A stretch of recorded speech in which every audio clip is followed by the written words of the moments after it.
एक काउंसलर का पहला रोल है कि स्कूल के साथ मिलकर के अपनी प्रक्रिया को, एक बच्चे को मेंटल हेल्थ की ज़रूरत सबसे बड़ी है। स्कूल में जिसकी शिक्षा ठीक नहीं होगी वो आगे किसी चीज़ में अच्छा नहीं कर पाएगा। अगर एक बच्चे को इंजीनियरिंग करना है, एक बच्चे को मेडिकल करना है, इसकी पूरी जानकारी काउंसलिंग में पहले इंफॉर्मेशन देना चाहिए। 99% लाना, 98, 97, 95 गारंटी नहीं है कि इंजीनियरिंग या मेडिकल हो जाएगा, और 79% लाने से ये नहीं होगा कि आप कुछ नहीं कर सकते हैं। 99% लाना, 98, 97, 95 गारंटी नहीं है कि इंजीनियरिंग या मेडिकल हो जाएगा, और 79% लाने से ये नहीं होगा कि आप कुछ नहीं कर सकते हैं। हम जिस शिक्षा व्यवस्था को देख रहे हैं वो बच्चों में, विद्यार्थियों में अत्यधिक तनाव को जन्म दे रही है। जन्नत इसे बना सकेगा हरगिज न कोई, जन्नत इसे बना सकेगा हरगिज न कोई, दुनिया यूं ही चली है, यूं ही चलेगी। नमस्कार, आप देख रहे हैं न्यूज अरोमा और मैं हूं दयानंद राय। आज हमारे साथ है खास मेहमान, झारखंड और बिहार में काउंसिलिंग के सबसे विश्वसनीय चेहरे के रूप में विकास जी। विकास कुमार जी की खासियत ये है कि इन्होंने अपने दम पर काउंसिलिंग को अपरिहार्य ज़रूरत बनाया है और उसको बाकायदा स्थापित किया है। तो आज हम विकास जी से बात करते हैं। विकास जी, पहला सवाल तो यही है, आज जो परिवेश है, जो युग है और जो समय है, स्कूली शिक्षा में जो परिवर्तन हो रहे हैं, उसमें काउंसिलिंग की ज़रूरत क्या है? बहुत बहुत धन्यवाद दयानंद जी। ये मुझे लगता है 13वां साल है जब आपके सानिध्य में ये चर्चाएं हो रही हैं। अलग अलग मंचों पे आप जिस मंच पे रहे, आपने काउंसलिंग को समझा, सराहा और लोगों के बीच ले गए। इस प्रश्न को उत्तर देने के पहले मैं एक कदम पीछे लेते हुए बात करना चाहता हूँ। ये पूरा जो परिप्रेक्ष्य है वो स्कूल है, शिक्षा है और बच्चे हैं। हम लोग का एक हाइपोथेसिस ये है कि एक बच्चे के जीवन का लक्ष्य क्या है। दो सामान्य लक्ष्य है, चाहे जिस भाषा में आप कहिए, सक्सेस एंड हैप्पीनेस, दो ही लक्ष्य है। जो भी बच्चा है एक स्कूली शिक्षा में है, आगे बढ़ता है, उसके दो लक्ष्य हैं, सक्सेस और हैप्पीनेस। इसको बढ़ाने के लिए सारी एजेंसीज काम करती है। स्कूल अपना काम करता है, कोचिंग संस्थान अपना काम करते हैं, माता पिता अपना काम करते हैं और समाज भी करता है। मेरा ये मानना है कि सक्सेस और हैप्पीनेस दोनों को बनाए रखने के लिए और बढ़ाने के लिए काउंसलिंग एक अपरिहार्य प्रक्रिया है, और इसको मैं अलग अलग सेगमेंट में बांट के देखता हूँ। बच्चों की जब काउंसलिंग की बात होती है, पहला सेगमेंट है स्टैंडर्ड 6 to 8, फिर है 9th and 10th, फिर 11th 12th और फिर इसके बाद की प्रक्रिया। सक्सेस एंड हैप्पीनेस में सबसे पहले बच्चों को सीखने की ज़रूरत है हैप्पीनेस। सक्सेसफुल व्यक्ति खुश होगा, इसकी कोई गारंटी नहीं होगा, पर एक खुशहाल व्यक्ति सफल व्यक्ति होता है, और दोनों जरूरी है। तो मेरा यह मानना है काउंसलिंग की जरूरत स्टैंडर्ड 6 से होती है, और पहली चीज़ जो बच्चों को होती है वो है मेंटल हेल्थ की। 6 to 8 में एक बच्चे को खुश रहना सीखना चाहिए। सिखाने की प्रक्रिया, आपको एक छोटी सी बात ध्यान होगा, पहले जब हम किसी को प्रणाम करते तो कहता था खुश रहो। ये सिर्फ एक शब्द नहीं है, एक संचार है बच्चों में, एक संस्कार का। तो काउंसलिंग की पहली जरूरत 6 to 8 में पड़ती है, जब बच्चे अपने मेंटल हेल्थ को समझें और खुश रहना सीखें। खुश रहना एक मानसिक अवस्था है जिसको अब सिखाने की ज़रूरत है।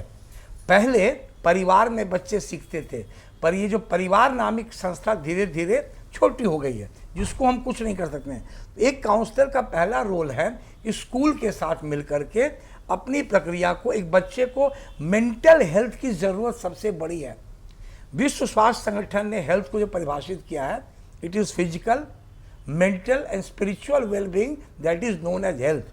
ये WHO पर, ये जो मेंटल पार्ट है ना, बच्चे का पूरा निर्माण जो मन का होता है, एक समाज में संस्कार आता है। देखिए हमारे यहाँ ना पढ़ाई की जो प्रक्रिया वो स्कूल तय करता है। एक बार बच्चे का लेवल अप होता है स्टैंडर्ड 3 में, फिर 6 में, फिर 9 में, फिर 11 में। 6 आते आते बच्चे बड़े बच्चों की संगति में आते हैं। तो पहली काउंसलिंग की ज़रूरत होती है कि बच्चा मेंटल हेल्थ सीखे कि खुश रहना भी ज़रूरी है। हम लोग कहते हैं बच्चा को खुश रहो, लेकिन पूरा प्रयास ये होता है कि खुश रह नहीं पाए। तो पहली चीज़ काउंसलिंग का वो रोल है। यहाँ बहुत बड़ा ज्ञान नहीं है, मेंटल हेल्थ इज़ इम्पॉर्टेंट। तो मेंटल हेल्थ काउंसलिंग कि मानसिक स्वास्थ्य का महत्व समझे ही नहीं, जिए। बहुत परिवारों में ये स्वाभाविक रूप से होता है, पर ये सीखने की जरूरत है। दूसरा स्टेज जो काउंसलिंग का आता है, स्टैंडर्ड 9 का आता है। स्कूल, आप माने या नहीं माने, दो बातें मैं बहुत स्पष्ट कहना चाहता हूँ। स्कूल ही है तो सब कुछ है। स्कूल में जिसकी शिक्षा ठीक नहीं होगी वो आगे किसी चीज़ में अच्छा नहीं कर पाएगा। लेकिन बात यहाँ समाप्त नहीं। हमारे पूरे स्कूल 20 साल पीछे कोचिंग संस्थानों से चल रहे हैं, इसको समझेंगे। कोचिंग का रोल स्कूल से पहले नहीं है, पर स्कूल 20 से 20 साल आगे कोचिंग है।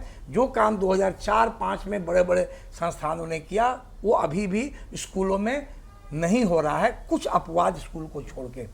9th में क्या ज़रूरत है? अभी नई एजुकेशन पॉलिसी में इस पर बातचीत चल रही है, पर शायद NEP 2020 से 26 तक लागू नहीं हुआ है। 9th class is a decision making class, और मेरा स्पष्ट मानना है कि 8th खत्म होते होते 9th के शुरुआत में हर बच्चे को क्लियर होना चाहिए कि उसको लेना क्या है। अगर एक बच्चे को इंजीनियरिंग करना है, एक बच्चे को मेडिकल करना है, इसकी पूरी जानकारी काउंसलिंग में पहले इंफॉर्मेशन देना चाहिए। डिक्टेट नहीं करना है, कन्विंस नहीं करना है। Counselling is not about convincing, it is about communicating. 9th class के स्टार्ट में बच्चों को बता देना चाहिए कि भाई ये कैरियर ऑप्शन है, इस कैरियर को करने के लिए 9th-10th में इतना पढ़ना पड़ेगा।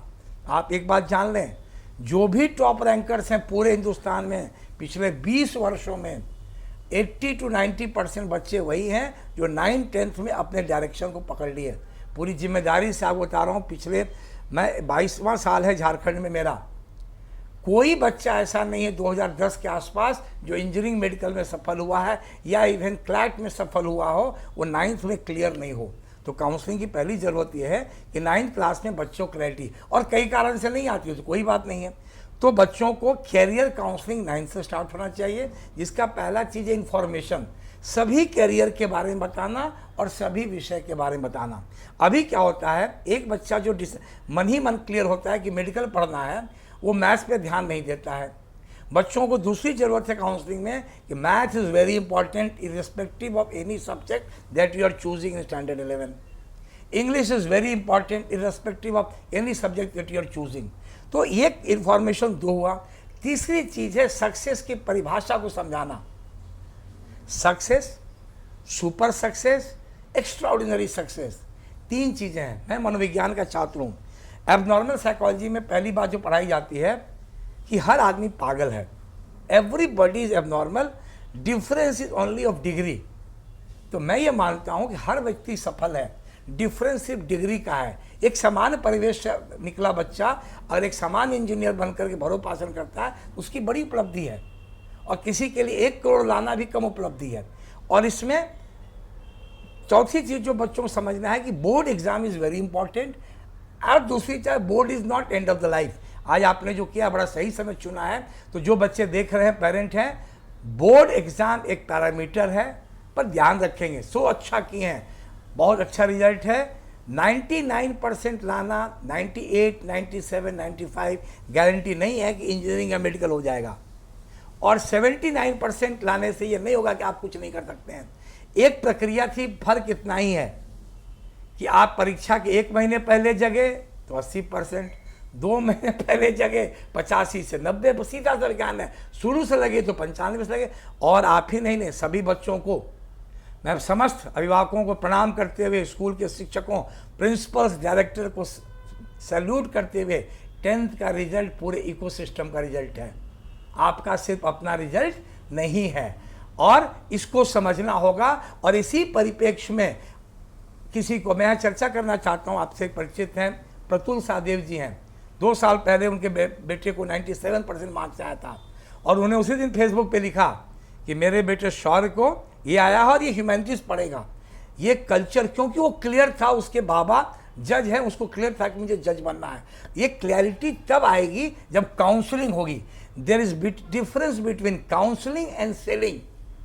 9th-10th में अलग अलग इंस्टीट्यूट्स की बात करना वो भी जरूरी है, पर हर संस्था का प्रोडक्ट है, मेरा भी प्रोडक्ट है, पर मेरा प्रोडक्ट इंफॉर्मेशन है। तो काउंसलिंग की वो ज़रूरत है कि आप स्ट्रीम चेक कर लीजिए 9-10 के समय में। और काउंसलिंग में हम लोग 2 बात को सजेस्ट करते हैं। पहली चीज़ क्या है, अ man can do what a man has done. अगर बच्चा 8वीं क्लास में, 9वीं क्लास में, हर बच्चे को वो सपना देखना चाहिए जो कोई दूसरा देखता है। और साथ में ये जो रजनीश कहते हैं, किसी को किसी के जैसे बनने की ज़रूरत बिल्कुल नहीं है, तुम अपने जैसा बनो। और ये सिर्फ थ्योरी नहीं है, आप एक नंबर को चेंज करो, व्यक्ति को चेंज मत करो, आप एक लक्ष्य को चेंज करो काउंसलिंग में इसको। और ये बातें एक बार में समझ में नहीं आती हैं। आज से 20 साल पहले भी जब काउंसलिंग करता था, मुझे लगता था बहुत कुछ आता है, और हर साल लगता है कि अरे बाप ये मैं कहने सीख लिया।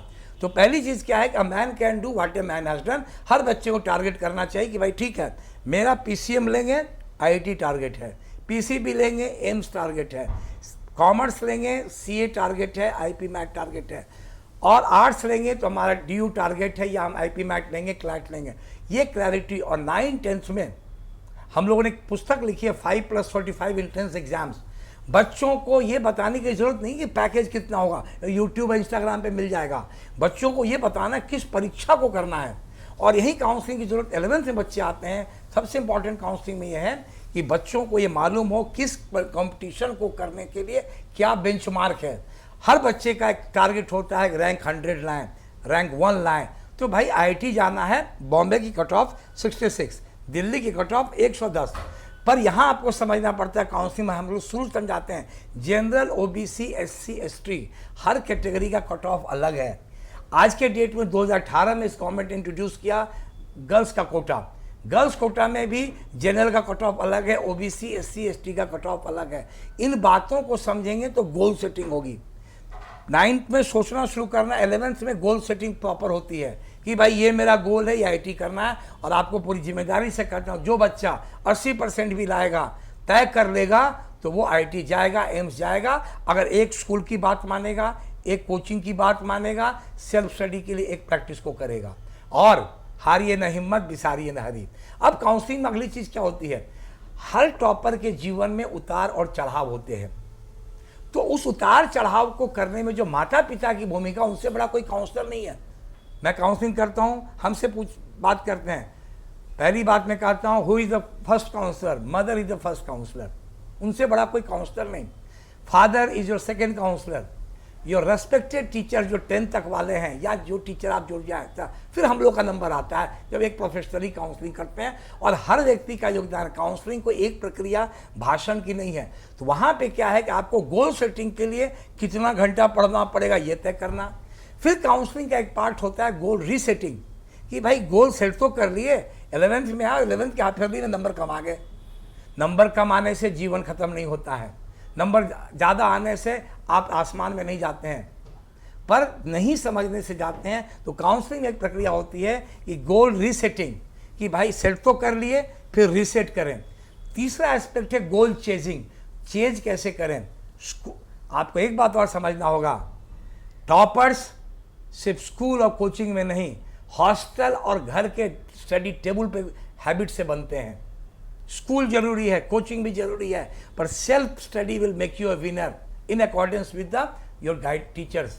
तो आपका जो रीडिंग टेबल है, उसकी रीडिंग हैबिट्स है, इसको बताना और माता पिता के साथ कोऑर्डिनेट करके। तो हम लोग long term pre counselling programme करते हैं, जिसमें 8-9 से बच्चे 4 साल, 5 साल, 2 साल उसको रहते हैं। फिर गोल चेजिंग, देन गोल रीसेटिंग। फिर एक बार जब आप 12th में जाते हैं, फिर आपका हॉराइजन बदल जाता है। इंजीनियरिंग, मेडिकल, कॉमर्स का सबका चाल अलग है, एक भाषण से नहीं होता है। लड़कों का बेंचमार्क अलग है, लड़कियों का अलग है, ड्यू टू कट ऑफ। आज के डेट में आईटी में 18,000 रैंक में लड़का जा सकता है और 25,000 रैंक में लड़कियां। आज के डेट में बीआईटी मिश्रा में जनरल कैटेगरी में 30,000 रैंक में कंप्यूटर साइंस मिल रहा है, ओबीसी में 40,000 रैंक मिल रहा है, एससी कैटेगरी में 1,00,000-1,25,000 में, एसटी में 2.5 लाख। तो काउंसलिंग का काम है राइट समय पर राइट जानकारी, right information at right time in right quantity. अगली बात क्या है, शुरू करना है कि a man can do what a man has done. 11th तक पूरा, 11th के फाइनल एग्जाम के बाद एक लकीर खींचनी चाहिए, बेपनाह हसरतें न पालिए, बेपनाह हसरतें न पालिए, जितना मिला है उसे संभालिए।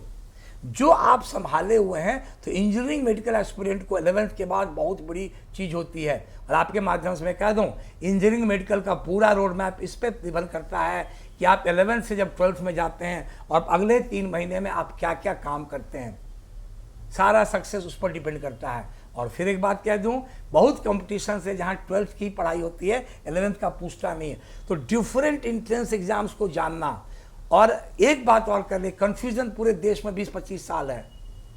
1% बच्चे को जरूरत है हाई फाई पढ़ाई, बाकी को स्कूल के बेसिक से करेंगे तो आप ऊपर तक जाएंगे। तो हर बच्चे को हर समय अलग अलग चाहिए। टीचर का अलग लक्ष्य है, स्कूलिंग सिस्टम का अलग है। स्कूल का अलग सिर्फ आपका नंबर नहीं है, वो सर्वांगीण विकास के लिए है।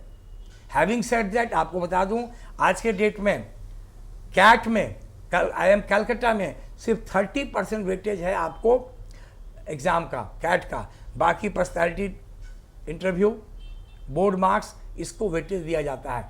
इन सारी चीज़ों को समय समय पे जानना जरूरी है। हम लोग इतने साल से कर रहे हैं, पर अभी तक हम +2 में ही पहुँचे हैं। इंजीनियरिंग को किए, मेडिकल को किए, अब लॉ, फैशन इसको करते हैं। अभी भी हम लोग ग्रेजुएशन लेवल की काउंसलिंग में सक्षम नहीं है। बता सकते हैं, पर एक्सपर्टीज चाहिए। और आपके माध्यम से पेरेंट्स को यही कहूँगा कि हर समय पे अपना इलाज नहीं करना चाहिए। काउंसलिंग एक प्रक्रिया है, और सफल माता पिता का पहला लक्षण ये होता है कि आपकी ओबीडियंसी बच्चे की ओबीडियंसी से ज़्यादा होगी। School, coaching, counselling system, support system, सबको पूरे सम्मान से जो पेरेंट्स देखते हैं, उनका बच्चा अच्छा करता है। हैविंग ऑल सेड दैट, एक बच्चे जो है नंबर लाकर कहीं सफल नहीं होगा। जीवन में बहुत बार काम पड़ता है। काउंसलिंग के बाद बच्चों को बताते हैं, सभी बच्चों को कहा जाता है 10th में पढ़ लो, ज़िंदगी सेटल हो जाएगी। सभी बच्चे 10th कर लिए, 11th वालों से पूछ के आओ ज़िंदगी सेटल हुई क्या? कुछ ना हुआ। फिर हम कहते हैं 12th कर लो, अच्छे कॉलेज में जाओगे, ज़िंदगी सेटल हुई क्या? नहीं हुई। फिर कहते हैं ग्रेजुएशन। तो life is a continuous process. तो इस शिक्षा को कंटिन्यूस रूप से लगातार देते रहना काउंसलिंग के नाम है। हम लोग इसको स्ट्रक्चराइज किए हैं। हम लोग काउंसलिंग के अलग अलग पार्ट किए हैं। एक है प्री काउंसलिंग, बच्चे को 8-9 से लेकर 12 तक। दूसरा है रैंक काउंसलिंग, जो बच्चे 12th में आते हैं करते हैं। तीसरा इंफॉर्मेशन काउंसलिंग है कि भाई ये आपको जानने की ज़रूरत है, ये आपको बता दिए। फिर एक है एप्टीट्यूड टेस्ट। एप्टीट्यूड टेस्ट लिया जाता है। हम लोग वो भी टेस्ट लेते हैं जो साइकोमेट्रिक टेस्टिंग कहलाती है। साथ में हम लोगों ने न्यू जनरेशन में जो लर्निंग हुई है, उसको ऐड करके भी हम लोग एप्टीट्यूड टेस्ट लेते हैं। तो ओवरऑल एक प्रक्रिया है, और ये एक प्रोसेस है काउंसलिंग। आपके क्वेश्चन को एक परिभाषा देते हुए, is a continuous communication process which involves parents, student, teachers, goal setting, goal resetting and goal changing. हम जिस शिक्षा व्यवस्था को देख रहे हैं, वो बच्चों में, विद्यार्थियों में अत्यधिक तनाव को जन्म दे रही है। कई बार वो आत्महत्या भी कर लेते हैं। तो ये स्थिति क्यों बन रही है?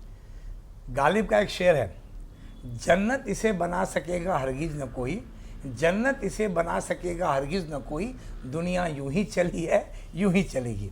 हैविंग सेड दैट, समझिएगा, आपको मैं पूरी जिम्मेदारी से कहता हूं कि 99% पेरेंट बच्चों को तनाव देने की स्थिति में नहीं है। हम लोग जिस जनरेशन में थे वो जनरेशन नहीं है। कोई पेरेंट 99% मतलब 99.1। हैविंग सेड दैट, अब तनाव के कारण को समझिएगा। तनाव जो कारण होता है बहुत सिंपल सी लॉजिक है कि स्ट्रेस क्या होता है। स्ट्रेस है when demand is more and supply is less. ये एजुकेशन का प्रोसेस है। और ये जो तनाव होते हैं उसमें 2 कारण हैं। आप जितने भी जो आप सुसाइड की बात कर रहे हैं, आप मान करके चलें एकेडमिक अचीवमेंट के कारण बहुत कम हुए हैं, इंटरपर्सनल रिलेशंस के कारण मैक्सिमम हो गए हैं, जो भी ट्रेंड बदला है। और जिस अनुपात में आबादी है, कोई भी दुर्घटना बहुत बड़ी होती है, ये बहुत नेग्लिजिबल है और इस पर ध्यान देने की जरूरत है। और आपको समझिएगा, एक सर्वे हुआ था, 90% जो सुसाइड करने जाते हैं वो सेकेंड अटेम्प्ट नहीं लेते हैं। मतलब एक टेम्पटेशन है। इसमें चीज़ों को क्या है कि 10 सितंबर को world suicide day, prevention day मनाया जाता है, और 10 अक्टूबर को वर्ल्ड मेंटल हेल्थ डे मनाया जाता है। हम लोग एक डिस्कोर्स में सुसाइड को छोड़ करके मेंटल हेल्थ में जाएंगे। और सीधे समझिएगा, पेरेंट की एक कैपेसिटी और उनकी किस्मत भी है। अपने बच्चे को जिस रूप में है उस रूप में स्वीकार करना ही उसको खुशी देगा। पर अगर एक बच्चा बिहेव नहीं करेगा तो आप कैसे पेरेंट्स उम्मीद करते हैं। और आपको मैं बता दूं, किसी स्कूल में कोई तनाव देने की कोई प्रक्रिया नहीं है। मैं पूरी जिम्मेदारी से कह रहा हूं, स्कूलिंग सिस्टम में कोई तनाव देने की कोई प्रक्रिया नहीं है। कोई स्कूल तनाव नहीं देता है, कोई कोचिंग नहीं देता है। तनाव उसके मन में उत्पन्न होता है जिस संगति में वो रहता है। और इसके लिए एक सुझाव मैं देता हूं, हर बच्चे को स्टैंडर्ड 8 के आसपास एक बेस्ट फ्रेंड बनाना चाहिए। एक जो गप मारने वाला हो और एक जो पढ़ने वाला हो। दूसरी, माता पिता में कोई एक आदमी बात करे। सिर्फ लोकतंत्र से काम नहीं चलेगा। आप कह दें कि बच्चे को मन हिसाब करने दें, ये कहने की बातें हैं। अपने बच्चे में आप नहीं कर सकते हैं। तनाव तब होता है जब बच्चे की जो क्षमता नहीं है वो आप उम्मीद करते हैं। पेरेंट दोषी तब होंगे। तो यहाँ तक बात बहुत आती नहीं है और इंटरपर्सनल रिलेशन के कारण ये चीज़ें ज़्यादा होती है। और इसमें माता पिता से संबंध ठीक रहे, एक दोस्त अच्छा रहे, स्कूल में एक टीचर से अच्छी बातचीत होती रहे तो गाड़ी बच्चे की निकल जाएगी। और बहुत दुर्भाग्यपूर्ण है, और फिर मैं रिपीट करूं, मैं जितना देखा हूं बहुत नज़दीक से, कोई स्कूल कोचिंग तनाव नहीं दे रहा है। तनाव खुद का होता है, अपने फैमिली और सोशल इकोसिस्टम के कारण ही होता है। और उसमें भी 99% में पेरेंट की भूमिका नहीं रहती है। एक तीसरा सवाल ये है कि जब भी हम बात करते हैं मतलब करियर अचीवमेंट को लेके, तो जब यूपीएससी करना है तो दिल्ली चले जाओ, इंजीनियरिंग मेडिकल करना है तो कोटा चले जाओ, दूसरे जगह चले जाओ, तो ये क्या रांची में यहाँ हम बच्चों को इस लेवल के कोचिंग उपलब्ध नहीं करा सकते हैं? आप क्या मत, आप तो बहुत कुछ देख रहे हैं। सर, मेरा मत ये है कि 2004 से यहाँ पे अच्छी कोचिंग चल रही है। और जब यहाँ कोचिंग नहीं भी थी उस समय भी सेंट जेवियर्स कॉलेज में बच्चों का रिजल्ट इतना होता था कि आपको आईटीएस बड़े बड़े शहर में नहीं थे। दो चीज़ समझिएगा, कोटा ने अपने रिजल्ट बहुत अच्छे किए, कहीं दो मत नहीं है, पर जो प्रचार किया गया वो बहुत ज़्यादा किया गया। और आज के भी डेट में रांची में कभी कोचिंग की संभावना कम नहीं रही। 2015 में मेरा प्रकाशित लेख है प्रभात खबर में, आईआईटी का आंकड़ा है पूरे हिंदुस्तान में 9वां पोजीशन था झारखंड का। 450 बच्चे के आसपास यहाँ हर साल जाते हैं। जिस कोटा की आप बात करते हैं, ऑन रिकॉर्ड डिबेट किया जाए इस पे, 1100 से 1200 बच्चे जाते हैं साहब। पूरा हिंदुस्तान वहाँ है। और हमारे बिहार झारखंड से तो पूरे बच्चे खदान के तरह लेके जा रहे हैं। पटना में 750 रिजल्ट है हर साल। तो चूंकि यहाँ की कोचिंग संगठित नहीं है, यहाँ की कोचिंग के प्रचार का इकोसिस्टम नहीं है, इसलिए हमें जानकारी नहीं मिलती है। और क्या होता है, जब चर्चा होती है तो रैंक 1 की होती है, तो रैंक 1 में एक इकोसिस्टम हुआ और उसमें उन्होंने मेहनत किया है। पर आज भी किसी बच्चे को जाने की जरूरत नहीं है। फिर लोग कहेंगे वहाँ रैंक, अरे साहब, जो बच्चे को आप ले गए, ऑन रिकॉर्ड कहना चाह रहे हैं, 2024 में रांची का दिलीप सर हैं, उनकी बेटी है तमन्ना, तो वो जब 8th क्लास में थी उस समय के उससे जो कॉम्पिटिटर बच्चे को यहाँ से कोटा ले गया, नाम नहीं बोलूँगा, उस बच्ची के रिजल्ट से इसका बेटर रिजल्ट रहा। इसका मतलब ये नहीं कि रांची कोटा से बेहतर है, पर यहाँ होता है वो जो जाते हैं, जो सक्सेस नहीं होते उसकी बात कोई बताता नहीं है। जितनी संख्या में बच्चे ले गए, कोई ऐसा साल नहीं रहा जहाँ रांची के बच्चे यहाँ से गए बच्चे से अच्छा नहीं क्यों, कुछ अपवाद को छोड़ करके। हैविंग सेड दैट, कोटा बहुत श्रेष्ठ सिस्टम है, पर रांची और झारखंड के लोगों को जरूरत नहीं है वहाँ जाने की। आप अपनी इच्छा को, और वहाँ जो टॉप कर रहे हैं, कहीं भी कोचिंग में एक बैच से टॉपर है, वो बैच 9 से पढ़ता है, चाहे वहाँ हो यहाँ हो। अब यूपीएससी की बात करूँ, इसकी मुझे विशेषज्ञता नहीं है, पर अभी तक मुझे यूपीएससी में रांची में सक्सेस नहीं दिखा है बहुत ज़्यादा, ये मैं मानता हूँ, पर मैं जानता नहीं हूँ पूरा, तो मैं नहीं कर सकता हूँ। अभी भी जो सक्सेस, और यूपीएससी में ट्रेंड बदल गया था। अभी जो ट्रेंड आ रहा है, जो प्रीलिम्स एग्ज़ाम है, एक बीटेक में का बच्चा जो है, हमारा ज़्यादा वास्ता उन्हीं से है, कंपनी में इंटर्नशिप में जाता है, 6 महीने में प्रीलिम्स निकालता है वो, ऑनलाइन सपोर्ट से भी। मेंस में ज़रूरत पड़ रही है, पर मैं पूरा विषय नहीं जानता हूँ। यह निश्चित है कि रांची में अभी यूपीएससी का इकोसिस्टम कंप्लीट नहीं है, और अगर होगा तो मेरी जानकारी अधूरी है, जो भी दर्शक सुन रहे होंगे ऐड ऑन करेंगे, क्योंकि यहाँ कोई भी बच्चे उस रेंज में आते अभी दिख नहीं रहे, लेकिन सपोर्ट लेते हैं अलग अलग विषयों में। हर साल यहाँ बच्चे सपोर्ट लेते हैं। और आज के डेट में जो आप बड़े बड़े नाम भी देख रहे होंगे, दृष्टि हो, मैं नाम इसलिए ले रहा हूँ, खुल के बात करना है, या कोई मैक्सिमम में इंटरव्यू गाइडेंस प्रोग्राम में बच्चे हैं, सब्जेक्ट में नहीं है, और एक बार में रैंकर्स नहीं निकलते हैं। पहली बार मुझे हुआ, एक डीपीएस बोकारो स्टूडेंट थे रोहन झा, फर्स्ट अटेम्प्ट में उनको मिला आईपीएस कैडर मिला, सेकेंड अटेम्प्ट में आईएएस मिला। यहीं पे आपको यहाँ पे पुलिस विभाग से जोड़े हैं उनके लड़के हैं, जेवीएम शामली स्टूडेंट हैं, फर्स्ट अटेम्प्ट में 254 मिला, सेकेंड में 66 या 69 मिला। तो एक क्रमिक प्रक्रिया है, एक बार में दिल्ली से भी नहीं होता है, पर वहाँ एक इकोसिस्टम है और बच्चे उसको करते हैं। एक बात ये बताइए कि अगर हम काउंसलिंग की बात करते हैं तो जेहन में ख्याल आता है साइकोग्राफिक सोसाइटी जी, दूसरा कोई संस्थान दिखता नहीं है। सर इसमें समझिएगा कि काउंसलिंग, आप बिल्कुल सही हैं, पिछले 20 साल से हम लोग एकमात्र संस्था है साइकिलिंग काउंसलिंग कर रहे हैं। इसकी वजह क्या है कि मुझे ये कन्विक्शन आया डीपीएस बोकारो से। मैं वहाँ जब एज ए काउंसलर ज्वाइन किया तो मैंने वहाँ पे एक सिस्टम देखा कि काउंसलर को एक काम मिलता है, और फिर जब फिरजी बोकारो गया तो मुझे अंदर से विश्वास हो गया कि काउंसलर कंट्रीब्यूट कर सकता है। बाकी लोगों ने वो दुनिया नहीं देखी। काउंसलिंग के नाम पे बहुत सारी चीज़ें भी होती है और वो भी ज़रूरी है, सब अलग अलग पार्ट है, पर बिल्कुल सही कहा आपने, हार्डकोर काउंसलिंग में सिर्फ अभी पिछले 22 वर्षों में बिहार झारखंड में हम ही लोग हैं। देश भर में जिस काउंसलिंग को हम लोग कर रहे हैं वो काउंसलिंग अभी कहीं नहीं होती है, जहाँ psychological aspect, career counselling, long term counselling और रैंक काउंसलिंग, ये अभी भी कहीं नहीं होती, ये हम ही लोग कर रहे हैं। आखिरी सवाल जी, एक अच्छे काउंसलर में क्या गुण होने चाहिए और क्या पढ़ाई जरूरी है काउंसलर बनने के लिए? ये सबसे जटिल सवाल है। एक है मानक क्या है, हिंदुस्तान में जो मानक है एमए इन साइकोलॉजी होना चाहिए, और हिंदुस्तान में सीबीएसई ने अनिवार्य किया हर स्कूल में होना चाहिए, तो वो एक अर्हता है। इसके अलावा कुछ डिप्लोमा कोर्सेज, डिग्रियां भी होती है, एनसीईआरटी भी कोर्सेज करता है, दिल्ली में भी है, जितने रीजनल, वो उसकी अर्हता है। काउंसलिंग में 2 लेवल है, एक है साइकोलॉजिस्ट, एक है साइकेट्रिस्ट, और उसके नीचे है करियर काउंसलर। हम लोग साइकोलॉजिस्ट बैकग्राउंड से हैं, लेकिन कैरियर काउंसलिंग भी करते हैं। अब ये अर्हता क्या, आज के डेट में स्कूलों में साइकेट्रिस्ट की जरूरत नहीं पड़ती है, साइकोलॉजिकल काउंसलिंग की जरूरत पड़ती है। अब उसमें क्या है कि जैसे कि ये प्रैक्टिस है, कोई भी काउंसलर को कम से कम 999 दिन लगेंगे प्रैक्टिस के स्कूल में, तब परिपक्वता आती है। और आपको बता दें, टीचर जितने सब में काउंसलिंग इनहेरेंट होता है, पर उनका काम परफॉर्म करना होता है। तो डिग्री जो है, एमए की डिग्री, एनसीईआरटी की डिग्री आप ले लें, और आज के डेट में सभी स्कूलों में इसकी वैकेंसीज होती हैं। और गुण जो होना चाहिए 2, जो एक आप में है, अच्छा श्रोता होना, सबसे पहला गुण काउंसलर का है, अच्छा श्रोता, वक्ता तो होना ही पड़ेगा। दूसरी एक वैल्यू है जो मैं मानता हूँ काउंसलिंग के लिए, इम्पैथी एक वैल्यू है, जो पेरेंट्स में हो, हम में हो, आप में हो। सिंपैथी और इम्पैथी 2 वर्ड है। सिंपैथी का मतलब होता है कि आपको चोट लग गई तो मैंने कहा हाँ बेचारे दयानंद जी।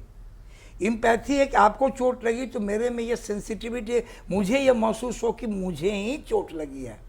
काउंसलर की पहली चीज़ यही होती है कि इम्पैथी हो। एक परफॉर्म किया हुआ बच्चा नहीं है, और आप आश्चर्य करेंगे, इस काउंसलिंग की जरूरत सिर्फ एवरेज बच्चे को नहीं है, जो टॉप रैंकर से उनको ज़्यादा जरूरत मेंटल है। तो इम्पैथी एक गुण है कि आप उसके जूते में पैर पहन के समझ सकते हैं कि वो क्या है।